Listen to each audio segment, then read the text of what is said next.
Margaret, thanks so much for being with us. Can you tell us how is HIV affecting Indigenous peoples in Canada?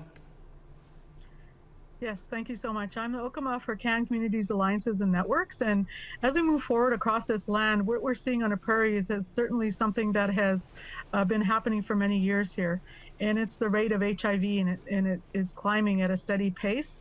And as we move towards looking at some of the solutions that we are faced with for Indigenous people, we need to identify that this has become quite a big problem in this in Canada, HIV. What do you think is driving the rates of infection?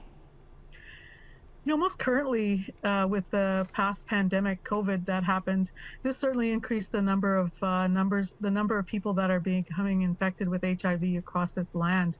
And then we look at some of the ways that people are becoming infected through injection drug use.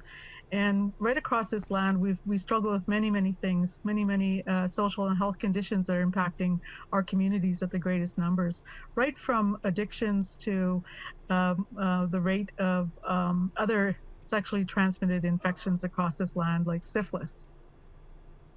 You've partnered with a few other organizations for the nationwide I'm Ready HIV self-testing project. Can you tell us more about that project? Yes, most recently we have put together a national Indigenous leadership team from people from across this land, Indigenous leaders that have been working in HIV for many years and have been bringing solutions to light. We put together that team to start talking about the I'm Ready campaign that has happened and was released last November here in Canada. And so as we begin to talk to these leaders, we're asking some very specific questions on how we can work towards some of these solutions around the self-testing for Indigenous people. And what we've heard is that we are ready as Indigenous people to start that work on this land. And how that looks and who does this work has to be really led by Indigenous people. So we're talking about solutions that are going to be available to Indigenous people, but we also have to talk about who's going to be there to help them when those test results come back, and who's going to lead them towards some of the existing care, treatment, and support services that are right now on this land, and how that looks. You know, we talk about balancing medications with medicines.